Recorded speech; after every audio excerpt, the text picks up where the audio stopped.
What's up, coaches? Hope you guys are doing well. Here's our video for Monday.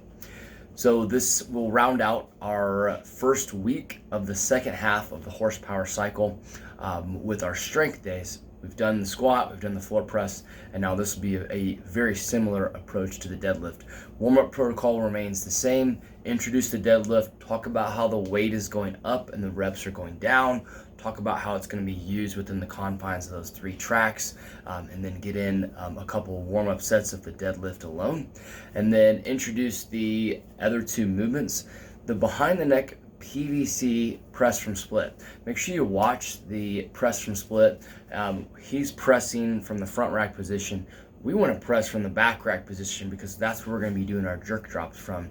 So we're changing from that video link just a little bit. Make sure that you discuss this briefly. Talk about the position of the split jerk.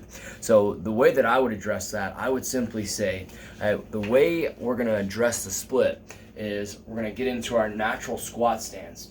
We're going to step back into a lunge position.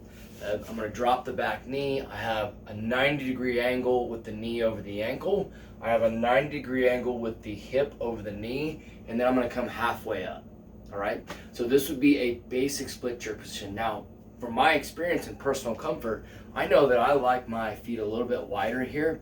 So based on personal preference, people can adjust. You want both depth and width, all right? Meaning you never want to be on the tightrope. You don't want your feet too tight going this way, all right? I want both depth and width. And that press from split will be PVC behind the back, trying to get their bodies used to that split positions to kind of start to build awareness of what it feels like to be in the split, because we're going to be getting there with speed when we do the jerk drops. And then mountain climbers to round it out. All right. So let's talk about the deadlift. We're on that same style here where we're on a 90-second clock. We're going to be doing 10 total cycles, 5 of each, rotating between A and B. This should feel like a relatively slow-paced day. If you guys got a feel for this with the floor press and the squat, this should give you lots of time to coach. People should be fresh on the barbell when it comes to the deadlift, and that's exactly what we want, all right? With the deadlift, we're always doing skills. So the behind the neck drop jerk, right? It should feel weird. It should have some uncomfortable connotations with it. People are kind of thinking they're not doing it perfectly. If that's what's going on, great, we're making progress. That's exactly what we're after when we do these skill-based progressions, right? So make sure that you understand that the idea of the drop-based jerk is to create speed and then to build awareness of where do the feet go whenever we do a split jerk, all right? Make sure you give it the context of this is the receiving position of the split jerk. This is what happens after you drive under the bar, that we're gonna stick our feet aggressively and we're gonna change levels, and that's what we're doing with the drop style jerk, just like we would in a snatch drop or a clean drop, which we've done both of those, and we're just applying it to the jerk now.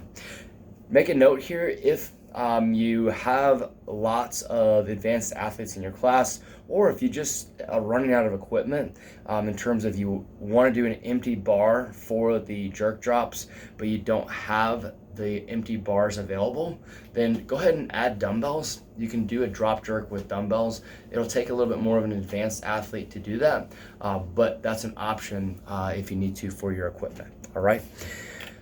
Okay, so workout for the day, partner WOD. We did this exact workout but with rowing sometime in the last 10 to 14 days. Absolutely love this interval because it really teaches pacing if done properly. That the 3-minute interval will be the slowest of the 3, more intensity in the 2, and then our highest level of intensity in the 1. With this on the bike, there's really not a lot of technique, so it is even more for pacing and more for grit, and then like emptying the tank on that last one. So I love this setup. I love this setup, especially with a partner. People are more likely to push themselves with this. So talk about the pacing just a little bit in terms of the percentages that I put out here for you guys in the notes, the 80 to 85, the 85 to 90, and then that 1 minute being that empty the tank, all right? So the way we change this up is this week we're gonna add a partner hold. So every time the partner is not on the bike, their goal is to be holding a heavy suitcase, All right, so it's gonna be a single dumbbell or kettlebell. Kettlebells work a little bit better, but there's really not a significant difference. So you can use either one. So that's gonna be single dumbbell or kettlebell locked to the side, abs down and tight, posture. The goal is for it to be heavy enough to where it's challenging my posture, where if I wasn't being aware that it would pull me down, but I'm working to stay in this position throughout. Athletes can switch hands whenever they want. Ideally, it's the heaviest weight they feel like they never have to put down while their partner is working. All right, so this should add a little bit of spice to this simple interval. Hope you guys enjoy it. If you have any feedback in terms of the way your class run, the logistics here are relatively simple. You guys are likely in the groove with the strength stuff, and the workout is really easy with the partners on the bikes. Cool. So feedback, as always, very helpful and encouraged. Love to hear it. Hope you guys have a great day. See ya.